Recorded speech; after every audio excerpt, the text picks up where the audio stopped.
নমস্কাৰ। আজি ৰাতিপুৱাৰ পৰাই ভিডিঅ'টো ষ্টাৰ্ট কৰিম বুলি ভাবিছিলোঁ, কিন্তু সময় ইমান দেৰি হৈছিলে, সেয়েহে লৰালৰিকৈ কলেজলৈ বুলি আহিলোঁ। আজি হৈছে গণেশ চতুৰ্থী, কিন্তু গণেশ চতুৰ্থী বুলিও বন্ধ নাছিলে।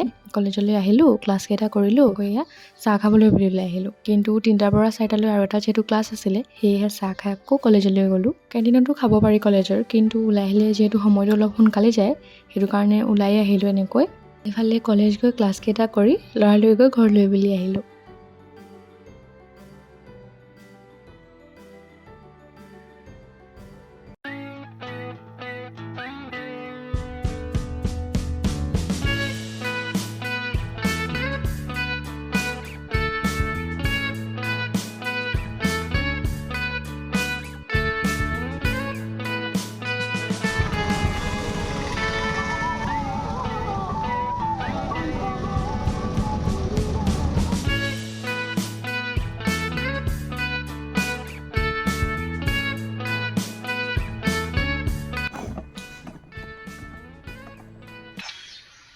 तुमसे ना हो पाएगा।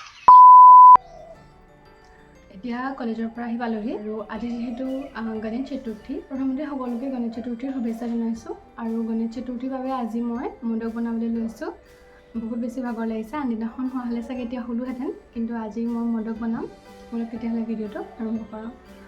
যাবলৈ বহুত মন আছিলে গণেশ পূজালৈ, কিন্তু আমাৰ এইখিনিতো ওচৰত তেনেকৈ পতা নাই, সেইটো কাৰণে ঘৰতে কিবা এটা বনাওঁ, বেছি ভোক লাগিছে আৰু ৰাতিপুৱা ভাত খাবলৈ মনো নাযায়, সেইটো কাৰণে প্ৰথমতে কিবা এটা খাই লওঁ।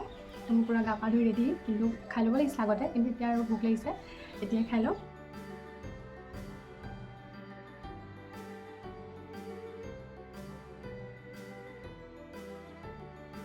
আচলতে ক'ৰবাৰ পৰা আহি বনাবলৈ বহুত বেছি ভাগৰ লাগে, কিন্তু ৰাতিপুৱাই যিহেতু কৈ থৈ গৈছিলোঁ আৰু ভাবি আছিলোঁ, সেইটো কাৰণে বোলো বনাওঁ। আৰু মাক ৰাতিপুৱাই চাউল তিয়াই থৈ যাবলৈ কৈছিলোঁ। এতিয়া প্ৰথমতে ভাবিছোঁ মেগী খাই লওঁ, মেগী বনাম। আৰু মায়ে বনাই থৈ গৈছে মেগী। মই মেগী আৰু বুট একেলগে বনাই খাই ভাল পাওঁ, সেইটো কাৰণে মেগী আৰু বুট একেলগে বইল কৰি থৈ গৈছে।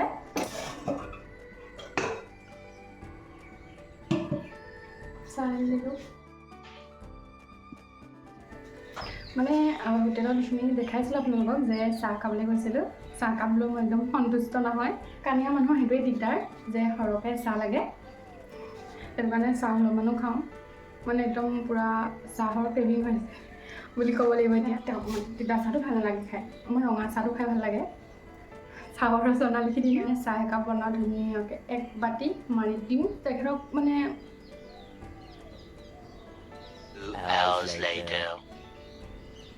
মনোভাৱ খাটিম তেখেতক যে তেখেতে চবৰে ভাল কৰে, মোৰো যাতে একান जब काटने की औकात नहीं होता तो भौंकना भी नहीं चाहिए खतरी। নিজে যদি কিবা ইনকাম কৰোঁ, তেতিয়া চাগে এদিন ডাঙৰকৈ পাতিম গণেশ চতুৰ্থী। যাম কেনিবা, এতিয়া সময়ো নাই কলেজৰ পৰা। এতিয়া কেইটা বাজিলে?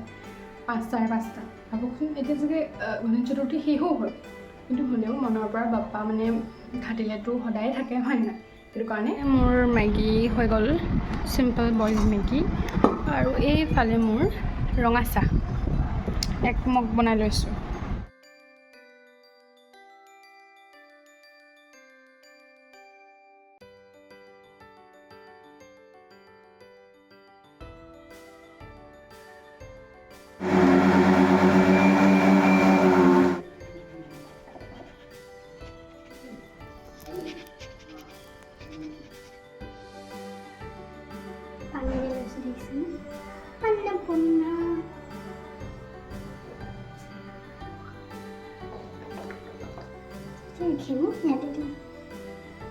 মই আগতে কেতিয়াও মোদক বনাই পোৱা নাই, এয়া মাত্ৰ মই চেষ্টাহে কৰিছোঁ। যদি কিবা ভুল হৈছে তেতিয়াহ'লে ক্ষমা কৰি দিব।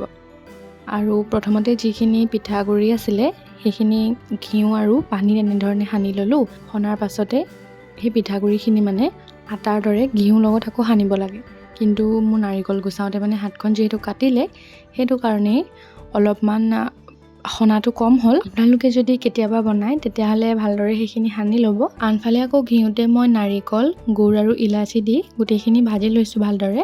আৰু বনোৱাটো কেনেকৈ বনাইছোঁ আপোনালোকে চাগে নিশ্চয় চাই পেলাই ধৰিব পাৰিছে। দেখিবলৈ ইমান ধুনীয়া নাই হোৱা যদিও খাবলৈ কিন্তু বহুত বেছি টেষ্টি হৈছিলে।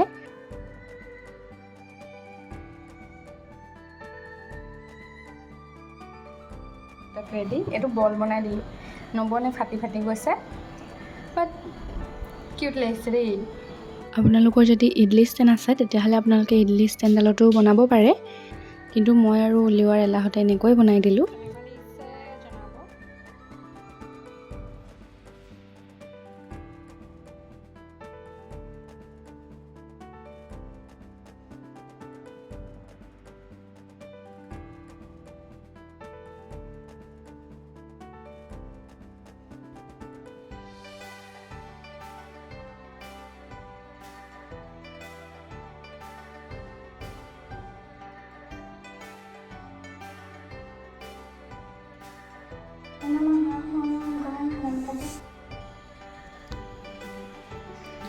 ঘামে অৱস্থা নাই।